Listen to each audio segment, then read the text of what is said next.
Welcome to Powerfully Broken, where we break unhealthy relationships that negatively impact our mental health.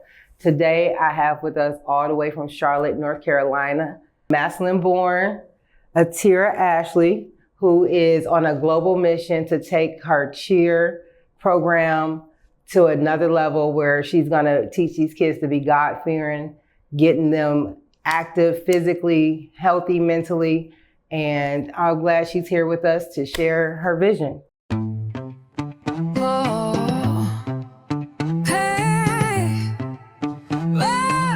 Powerfully broken but never defeated. Oh yeah.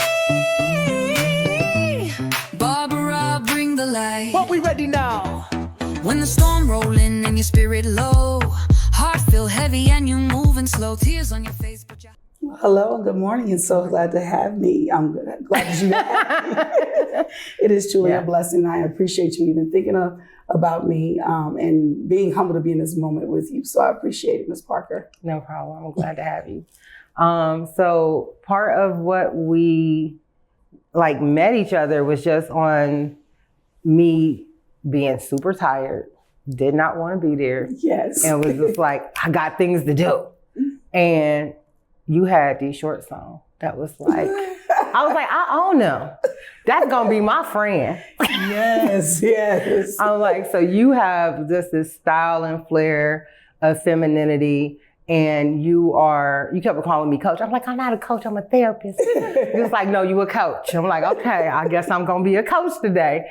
And you have this ability to just make people feel warm, welcome. Like, we had a whole family reunion at the HBCU event. Yes. And I was just like, I wasn't even trying to be here. Like, I had to do this. This was on my agenda of things I had to get done. But I had a really good time, and I appreciated your energy and enthusiasm. So how is it that you are imparting your spirit onto these babies? First and foremost, it is nothing but God. God has just been in full control. Being obedient, listening to what He has put in place in my heart to be the vessel, and just following the path of what He has. The ability to even bring back cheerleading or the HBCU experience to Stark County in the moment that I met you has been just more than just a dream. It has been my reality. Left Stark County, went straight to a HBCU, Johnson C. Smith University in Charlotte, North Carolina. From there, the impact on my life, even asked my college friends, I said, I'm gonna bring this home. And just knowing where we are today in society about global awareness for historical Black colleges, the idea of just paving the way for those who are not knowledgeable, and just giving back from the shoulders of giants who gave back for me, just to allow me to then experience that on my own. And then I have 2 little girls. So allowing them to see more than just one phase of life, but just different cultures and the experiences, that's basically the bigger picture for me. And just being able to do that on a global scale somehow, to give back everything that was given to me. That was also another thing I really enjoyed about seeing you MC the event, was that I saw you imparting legacy, that you were raising the next generation of leaders and businesswomen. Whether they know it or not, you were putting them in position to where they feel empowered to use their voice. They're not shy. They were charismatic. They were well-behaved. I'm like, these little girls is amazing. So I was really impressed with just the way you were mothering them. What is that like to be someone who travels, works, and a mother, a wife? How do you balance all of those things? First, again, it goes back to God. And then it goes to family support. And shout out to my family, my husband, my 2 little girls, and my mother and my father, who's been my backbone of support. People don't understand what it is or is like to be in entrepreneurship and taking that step out there, leap of faith. My story is a very unique story. It's a story that you will never believe. I should be dead. But instead of that, I relied on the faith of God. who is the head of my life. And with that, he has brought so many amazing opportunities to me. Traveling, it gets heavy sometimes. You're just like, oh, no, the experience is beautiful. But sometimes the finances, people don't understand the finances can play a part, or you have to sacrifice. And a lot of people don't want or willing to sacrifice, but you have to also know what is in you and not on you. And when you are called to do something, being obedient, God will show up and give you everything that you need. So with that, it's, I've heard that before about you should be doing something with women and leaders. And I'm just like, it's so funny. In the background, I'm saying, okay, let me see. Yeah. But then it's like, huh? Like me, like little old me, I'm just speaking my truth. I'm just telling my story, whether it's through the cheer style or whether it's through any conversations that I'm having. But the reality is the one who's leading me in everything I do is the man above. So yes, ma'am. So you mentioned that if it had not been for God, you wouldn't be here. Absolutely. Tell me a little bit about what that journey looked like, how you started on it, and how you're able to say, if not but God. Absolutely. It's a little bit touchy, so if I tear up a little bit. Lo and behold, I lost my job. Okay. Wrongfully terminated. Couldn't even give me a day at work to even have a reason why to this day. It's been a struggle. It's something that is still quietly kept. But you wouldn't believe the things that you have saw in the light of how God has said, while you're waiting in the midst of your own storm, I need you to still show up for others. And that's a hard thing to do. Many people don't see what you deal with. They see only what you in the story with. And so each day I'm like, God, even before I came up here, Lord, I don't know what I'm about to say, what I'm about to do, but allow me to die and then you to show up, because you never know who needs your story. But long story short, God has still been good. I've not missed a beat. My family has not missed a beat. And while working and being obedient, he's allowing me to still be a light for others, even when my darkest days or when I don't want to. And so with that, even just for women or men, it's a mental health thing, right? The support, the unbelievable support from my family, especially my husband, my parents, my children, the things that we waver. We're a very busy family, extremely busy, but staying on the positive side of things and being proactive, not reactive, and try to handle things in a more professional and protocol way. And just being obedient, again, to what God says his word is going to say. He has shown up every time, even when you don't think so. Those are the words I would tell a young woman or man, especially dealing with mental health, because it's a lot to carry, right? And so with that story, and it's so still going, it's so much more. My story is just only the beginning. And so I don't know where this is going, where this is leading, but it's something inside that says, keep going, just keep going, just keep believing. Even, sometimes you hear it from other people randomly. I've heard it, songs come on and you're just like, okay, God, I trust you. I trust you. And look at where we are today. So, you just have to keep going. You have to encourage yourself. So, yes, ma'am. Yeah. This segment of the Powerfully Broken podcast is brought to you by A Powerful Divorce, the book by Barbara L. Parker. It's not just about endings. It's about rediscovering who you are, reclaiming your peace, and rising stronger than ever. Because you're not just surviving, you're becoming. And that's powerful. Follow at Queen BL Parker or at BF Empowerment. Don't forget to comment, share, and subscribe to Powerfully Broken Podcast. Now back to our program. So for me, I've struggled with my mental health from time to time, and I'm always meeting with my therapist on Saturday. So I was up at 6 because I'm like, okay, I got to get dressed for this event. Because I got to meet with her at 8. So I got to be ready to walk out the door. So when you talk about mental health, Tell me a little bit about your journey from struggling with your mental health to overcoming it. What did that look like for you? What was the darkest point and where are you now? With mental health, you don't know until you know, till you have to really be in that state. And with that being said, it's like everything's like a whirlpool to me. You're like 1 minute you're up, 1 minute you're down, 1 minute you're like, I don't even know where I'm going today or what I'm going to be doing today. And with that, like you said, just really staying organized as best as you can, really remain that focus. What is the goal in the end mind goal? What are you trying to accomplish each day? Identifying that you don't have to do everything and accomplish your task. That was something I started struggling with. Like even my husband be like, that's just her. But really being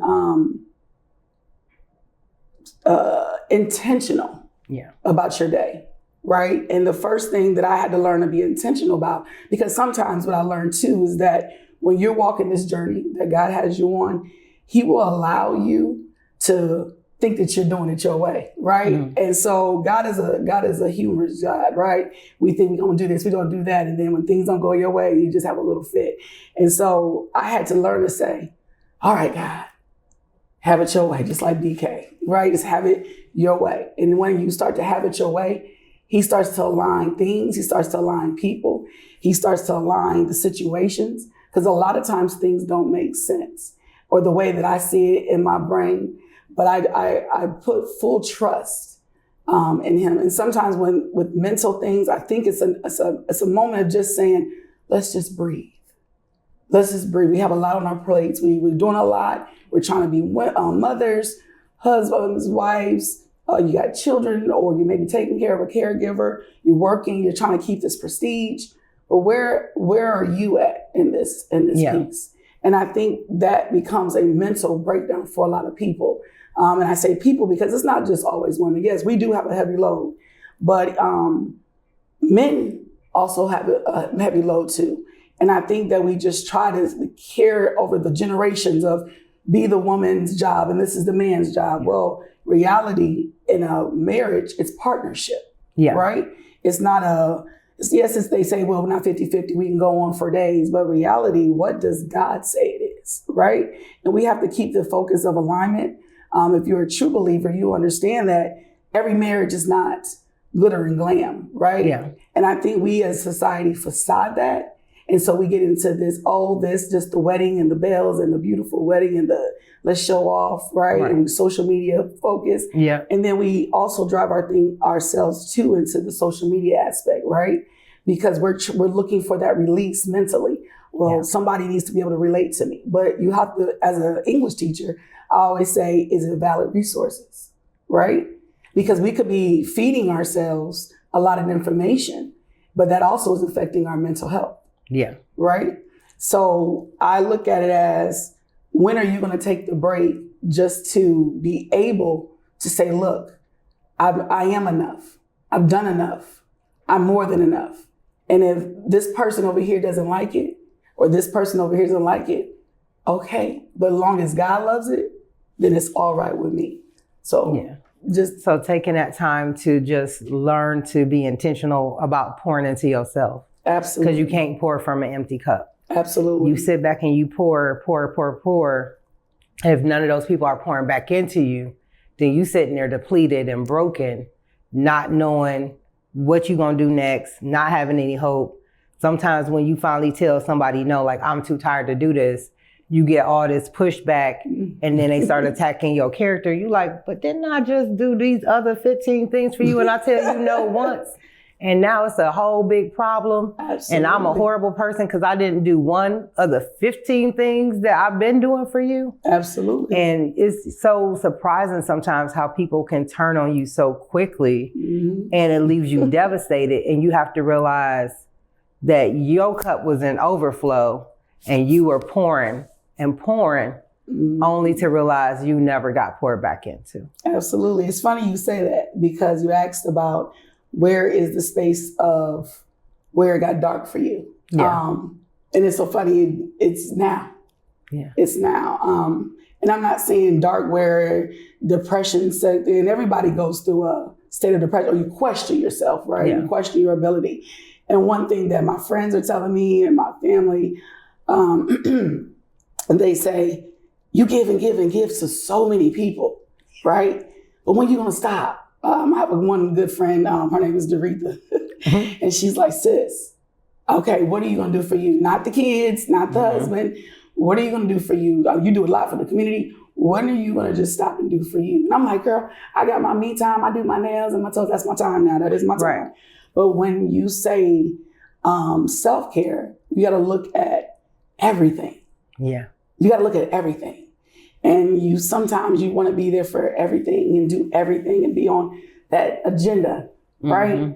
And that's, I think, where we fall into that trap of we're pouring out more than we're giving. And so you start to look at, well, what am I supposed to be doing? You know, then you're like, well, what am I? Who am I? Right? Well, what am I supposed to be doing? So that's why I was saying I just had to ask God, like, let's take a break and let me go back into you. Where am I supposed to be? And that's where I want to be. Yeah. So when it comes to having all this wisdom, and then deciding you're going to impart this wisdom as a cheer coach into these babies, and you're focused on a particular style of dance, style of cheer rather. How did you decide that this is the style of cheer you're going to be teaching, and what do you want those kids to walk away with? It was the style that was missing of the gap. Right. In Charlotte, North Carolina, and in the surrounding areas in the South, Stomp and Shake, it birthed itself from Virginia and North Carolina. It was something that, for me, going to a traditionally all Caucasian school, Maslin, I wanted something different. So going to school at HBCU, it was a culture shock. Honestly, even for my own people, I was like, whoa, what is this? This is too much. Little secret story. I was scared to go to the lunchroom because I was like, oh, this is just too many Black people in here, right? But I had to embrace that. And I begged and begged because my mother could have left. She could have let me. But I thank God every day for that opportunity to be able to be so diverse and understand the culture. And if you kind of pay attention to the cheer world, it's kind of switching where Stomp Shake wants to be now more traditional. I know like in the Akron area, a lot of that is happening now. But growing up, it was just more the traditional style. So for years, I was like, oh man, if I could just bring this home, I was like, this would just be a great opportunity. And God answered that prayer 20 years later through a young lady named Danielle. And from there, it was like, hey, she was a kind of cheerleader and coach at the time. And she talked to her coach. And first it was like, okay, but it didn't come around till 3 years later. And they were like, hey, we want to do this and that. And we're doing a new program. And I'm like, oh gosh, this is an opportunity. And so it didn't click till I got in there and realized you're bringing home, God has ordered your steps. Yeah. And then it got even deeper because I didn't realize that the lives that we're touching, some of those young ladies were suicidal themselves. Yeah. You know, and sometimes we need to speak life into others. And sometimes every day we don't even realize that we're touching other lives. We don't have to be these great titles or these great people. But I didn't realize until the mother called me and said, hey, my baby was on the verge of being suicidal. Whatever you said at that camp changed a lot. And so a lot of people don't know why I do the things that I do, but there's always somebody in my inbox asking for prayer or asking for wisdom of guidance. And I'm like, God, me, I'm just doing what I'm supposed to do. So you just have to be very intentional and very cautious about how you move and how you walk, even when you don't want to, even when it gets hard, but you still got to be obedient. Yeah. So tell the Powerfully Broken audience where they can find you and where they can contact you so that they can make sure that their babies are under good leadership that's going to protect and build them. Yes, ma'am. My name is Ateira Ashley on Facebook. I am currently doing a big revision of my entire business. But if you are interested and any type of one-on-ones I've done and trained young ladies across the world. One-on-ones, I will come to you as well, or to groups. We're looking at more of a moving forward consulting business, but Cheer will still be in that atmosphere, but I will be more than happy to support you and your teams or your child. All right. And can you tell me what powerfully broken means to you? Powerfully broken means to me is that when you can still move and in your own storm, when you can still be obedient and you can still smile through it all, you can still rise and use your power to change others. So that's what I would say. Awesome. Thanks again for being with us. I can't wait to have you back. Yes. Again, thank you for tuning in to Powerfully Broken Podcast, where you're not broken, you are unleashing the power within, and go be awesome. This episode is proudly sponsored by BF Empowerment Center, where healing isn't just possible, it's powerful. BF Empowerment Center helps individuals break barriers, build healthier relationships, and unlock their true potential for lasting transformation. Follow at Queen BL Parker or at BF Empowerment. Don't forget to like, comment, share, and subscribe to Powerfully Broken Podcast. Airing every Friday at 9 a.m., Powerfully Broken empowers you to overcome unhealthy relationships that negatively impact your mental health. Powerfully broken but never defeated.